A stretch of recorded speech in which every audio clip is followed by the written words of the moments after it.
राजन सिंह का और नितिन स्पिनर पे आपका नज़रिया जानना चाहते हैं। नितिन स्पिनर अब इन्होंने बताया नहीं, इन्होंने खरीद रखा है, खरीदना चाहते हैं, खरीदा है तो किस भाव पे? ये सारी चीज़ें लिखते अपने सवाल में तो और अच्छा रहता, लेकिन ख़ैर अभी कैसा लग रहा है नितिन स्पिनर आपको? देखिए, टेक्सटाइल में तो धीरे-धीरे अच्छी बात बन रही है, लेकिन स्पिनिंग कंपनी क्यों अच्छी करनी चाहिए, उसका मेरे पास जवाब नहीं है। हाँ, ये बात हो सकता है कि टेक्निकल टेक्सटाइल्स वाले लोग ज़्यादा बेहतर करेंगे बिकॉज़ कॉटन प्राइस का जो इश्यू है वो तो हमेशा इंडिया में टेक्सटाइल कंपनी को तंग करता रहता है। हमारे यहाँ सबसे महँगा कॉटन है।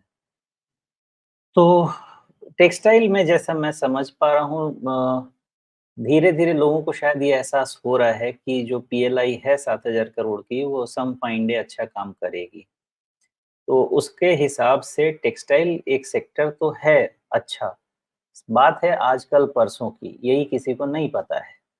तो इस हिसाब से आप नितिन स्पिनर्स को देखिएगा भी, तो मोर देन फंडामेंटल आप जाएँगे ट्रेडिंग के हिसाब से ही बिकॉज़ इसका जो वैल्यूएशन सपोर्ट नहीं कर पाएगा, आपको हिस्टोरिकल वैल्यूएशन से बहुत बाहर दिखेगा। नितिन स्पिनर्स बहुत अच्छे से 200 डीएमए को रिस्पेक्ट करता रहा है उसके आसपास काफ़ी समय से, इनफैक्ट ₹200 के आसपास से।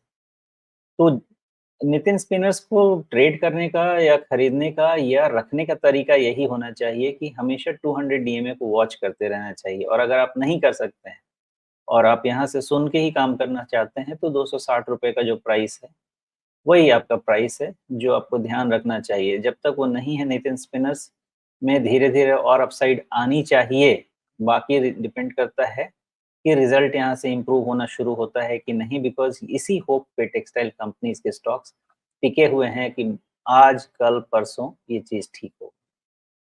जी। यहाँ पे जो इसका फरवरी 2022 का टॉप था लगभग 344-45 के आसपास का, क्या वो रीटेस्ट होने की स्थिति बन रही है? और दूसरे, क्या एक बड़ा स्ट्रक्चर इसमें कहीं कप एंड हैंडल जैसा बनेगा? जैसे कि मान लीजिए एक आपका ये बन गया, ये आपका बन गया कप और फिर अभी ये छोटा-सा हैंडल बनता हुआ दिख रहा है। तो जब कभी अपने इन पुराने टॉप्स को ये पार करेगा, तो क्या वहाँ से एक नए पैटर्न का ब्रेकआउट बनेगा? राजीव जी, इसका ना एक सिंपल जवाब देता हूँ क्योंकि पता नहीं मुझे भी कॉम्प्लिकेटेड फ़ॉर्मूला समझ नहीं आता।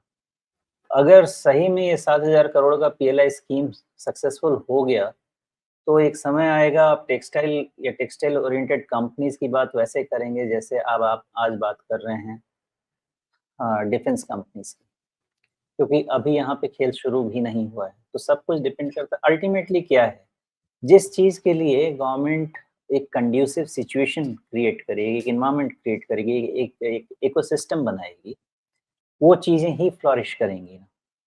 तो टेक्सटाइल के लिए भी एक अच्छा इकोसिस्टम बन रहा है, एक कोशिश चल रही है। अगर ये सक्सेसफुल हो गया, तो sky is the limit because हमारा ग्लोबल ट्रेड में शेयर यहाँ से बहुत बढ़ सकता है, बहुत ज़्यादा चांसेस हैं बढ़ने के, mostly on export oriented and finished garment side पे। तो उस हिसाब से ये सेक्टर में बहुत पोटेंशियल है। प्रॉब्लम ये है कि होगा या नहीं होगा। यही चीज़ हुआ था जब रेलवे सेक्टर में था। बहुत दिनों से रेलवे सेक्टर के स्टॉक्स मेरे पास भी पड़े हुए थे, लेके बैठे हुए थे। नहीं हो रहा था, नहीं चल रहा था, बाकी सब चले जा रहा था। तो कहीं न कहीं डिसीज़न लेना पड़ा, जहाँ पैसा बन रहा है वहाँ पे जाओ, बाकी बाद में देख लेंगे। तो वही होता है कि अगर एक सेक्टर में पोटेंशियल होता है और आप उसको वेट करेंगे और जब तक उसमें ना कर दिया जाए कि नहीं ये जो इसमें प्लान था वो प्लान अब खत्म हो गया, ये प्लान नहीं बनेगा। जैसे बीपीसीएल ज़िंदगी में उसका डिसइन्वेस्टमेंट नहीं हो पा रहा है। तो बोल दिया कि प्लान खत्म हो गया तो फिर उस सेक्टर का भी कुछ नहीं हो सकता। लेकिन अगर सेक्टर पे फोकस है, तब तो किसी न किसी दिन हो ही जाएगा अच्छा। उस चीज़ को ये पूरा थियरी समझा रहा हूँ आपको बिकॉज़ टेक्सटाइल सेक्टर क्यों अच्छा होना चाहिए, इसके पास एक बहुत बड़ा ट्रिगर है। होगा या नहीं होगा, ये पूरा का पूरा डिपेंड करता है कि आगे हाँ, पीएलआई स्कीम को गवर्नमेंट और कितना सिंपल और सिंपल कर सकती है और इससे कितना प्रोड्यूसर्स को फ़ायदा मिल सकता है। जी।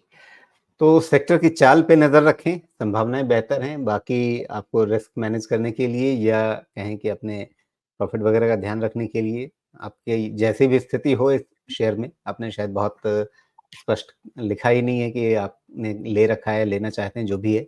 तो एक आपके पास पूरा एनालिसिस है सोमेश जी की तरफ से, उसका आप ध्यान रखिए, उसमें अपनी रिसर्च जोड़िए, प्रोफेशनल एडवाइस जोड़िए, उन सबको देखते हुए आप अपना एक इन्फॉर्म्ड डिसीजन, अपना खुद का फैसला ज़रूर लीजिए।